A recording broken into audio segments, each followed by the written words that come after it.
మంత్రులు అవి తర్వాత తెలంగాణ సీఎం రేవంత్ రెడ్డి మరి వాళ్ళ సొంత అన్న ఇల్లును కూడా కూల్చాలని డిమాండ్ చేస్తున్న నేపథ్యంలో సో ఢిల్లీలో కూడా మరి తెలంగాణ పంచాయతీ కారణంగా మరి వీళ్ళంతా తెలంగాణ రాష్ట్ర అభివృద్ధి కోసం ఢిల్లీకి వెళ్ళారా లేకుంటే ఢిల్లీ వేదికగా కూడా మరి ఇంకేదైనా కారణం ఉందా? రామ్మోహన్ గారు ఏం చెప్తారు సార్? శ్రీనివాస్ గారు, మీకు అట్లాగే మీ సోదరి సుమిత్రా ఆనంద్ గారికి, వెంకటరెడ్డి గారికి, అట్లాగే వెంకట గారికి 99 నమస్కారం. రెండు పార్టీల నాయకులు ఢిల్లీలో ఉన్నారు కానీ రాజకీయాలు తెలంగాణ రాజకీయాలు మాట్లాడారు. రేవంత్ రెడ్డి గారు చెప్తుంది ఏంటంటే నేను తిరుగులారు కోసం పోయాను, అట్లాగే చాలా అభివృద్ధి పనుల కోసం పోయాను, మా కేంద్ర మంత్రులు కలుస్తున్నాను. పొరపాట్లేదు. ఎందుకంటే ఇచ్చిపుచ్చుకునే దూరం ఉన్నారు కేంద్ర ప్రభుత్వం, రాష్ట్ర ప్రభుత్వం. సమస్య లేదు. తెలంగాణ అభివృద్ధి పట్ల ఢిల్లీకి పోవాల్సిందే.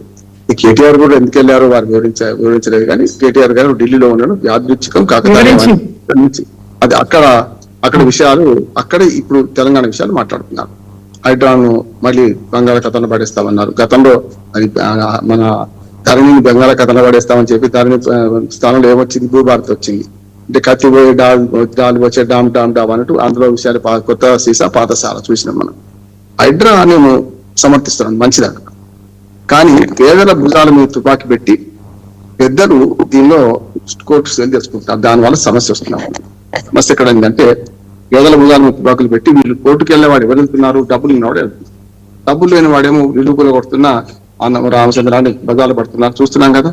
ఫాతిమా కాలేజీకి ఓ న్యాయము, అట్లానే సల్కం చెరువులకు ఓ న్యాయము, మామూలు ప్రజలకు ఓ న్యాయం జరుగుతుంది చూస్తున్నాం మనం.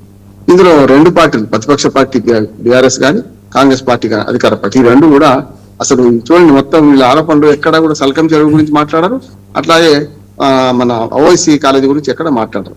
వీళ్ళు మొత్తం చూడండి, మీ కబ్జాదారులు మీరు కబ్జాదారులు అంటే ఏం మాట్లాడుకుంటున్నారు? బీఆర్ఎస్ కబ్జాదారుల గురించి కాంగ్రెస్ కబ్జాదారుల గురించి బీఆర్ఎస్ మాట్లాడుతుంది. మరి రెండు కాకుండా ఈ రెండింటికి మిత్రుడు కదా. ఈ రెండు పార్టీలకు అధికార పార్టీ ఏది ఉంటే వాళ్ళు మాట్లాడే మిత్రుడు అంటున్నాను. నేను బీజేపీకి సమర్థిస్తలేను, విషయం చెప్తున్నాను. వాళ్ళు పిల్లలు చదువుకుంటున్నారు కనుక మేము కూరగొట్టలేదన్నా. ఇప్పుడు 1.5 year అయింది హైడ్రా వచ్చి. 6 నెలలు టైం ఇస్తే ఏం చేసిన వాళ్ళు పోయి కోర్టు పోయి స్టే తెచ్చుకున్నారు. స్టే తెచ్చుకుని ఏం చేయాలి? స్టే తెచ్చుకున్న కేసులో కదా ఇప్పుడు జరిగింది, మన లోతుకుంట భూమి విషయంలో కదా జరిగింది అంటున్నాను.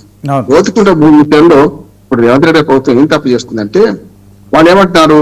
1 సర్వే నెంబర్ 1 253, 56 సర్వే నెంబర్లో వాళ్ళు కబ్జాకు ఉన్నారు కానీ 1 పేరు మీద తీసుకొచ్చి వీళ్ళని పెడుతున్నారని చెప్తున్నారు.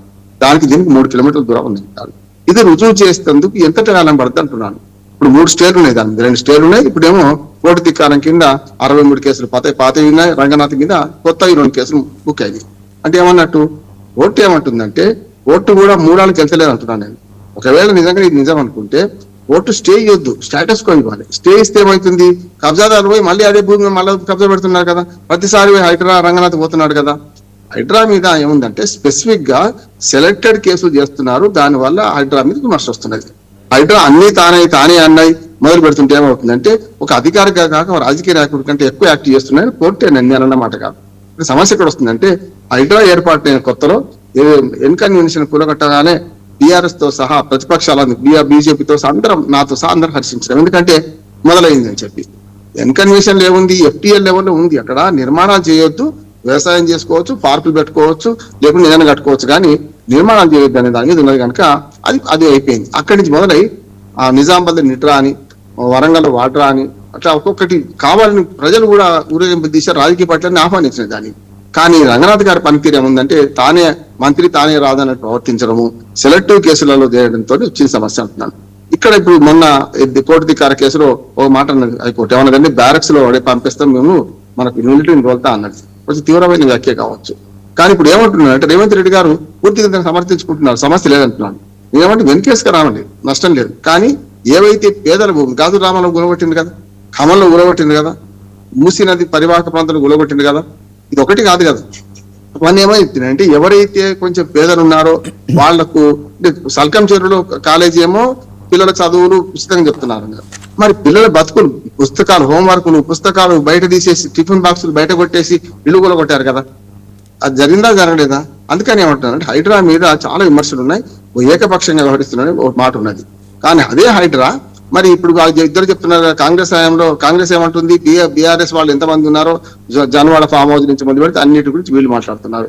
కొండలరెడ్డి కేసు నుంచి మొదలు పెడితే ఏదైతే రెడ్డికుంట మనకు మన జూబ్లీ హిల్స్ బంజారాస్ లో ఉన్న దాని నుంచి మాదాపూర్ లో ఉన్న దాని నుంచి మొదలు పెడితే కాంగ్రెస్ నాయకులు ఏం కబ్జా పెట్టారు వీళ్ళు అంటున్నారు. పట్నం మహేందర్ రెడ్డి గతంలో బీఆర్ఎస్, ఇప్పుడు కాంగ్రెస్ కదా. చాలా మంది బీఆర్ఎస్ లో మొన్నదాకుండి ఇప్పుడు కాంగ్రెస్ లో చేరిన వాళ్ళందరూ వీళ్ళందరూ వాళ్ళే కదా అంటున్నారు. కొత్తగా ఎక్కడి నుంచి వచ్చిండ్రు? మన శ్రీనివాసరెడ్డి, పొంగిరెడ్డి శ్రీనివాసరెడ్డి మొన్నదాకా ఎక్కడ ఉన్నాడు? అంటే దొంగ చీకటి ఒకటైంది. రెండు రాజకీయ పార్టీలు ఒకటే వాళ్ళు ఏం చేస్తున్నాయి అంటే వాళ్ళ మీద వీళ్ళు, వీళ్ళ మీద వాళ్ళు ఆరోపణ చేసుకుంటూ ఇద్దరు నిజాలు చెప్తున్నారు. మంచిది, మనకందరూ తెలుస్తుంది, ఎవరైనా తెలుస్తున్నది కనుక ఇక్కడ హైకోర్టు తీర్పును మనం తప్పు పట్టలేము. హైకోర్టు ఏమన్నదంటే ఈ అధికారి ఇన్ని తప్పు చేస్తున్నాడు, ఈసారి మార్చండి. నేను లీగల్ గా మాట చెప్తున్నాను, మార్చండి అనే అధికారం ఖచ్చితంగా కోర్టుకున్నది. కానీ కోర్టు తన పరిధిని విస్తరించుకొని మార్చండి అన్నది. కానీ మారిస్తే ఏమవుతుంది? నేను ధర్మేంద్ర ప్రధాన్ రాజీనామా అయ్యే విషయంలో ఇది కూడా అంటున్నాను. నేను రంగనాథ్ పోయి ఇంకో బుంగనాథ్ వస్తాడు, అప్పుడు ఏమైంది అంటున్నాను నేను. జరిగేది అదే కదా.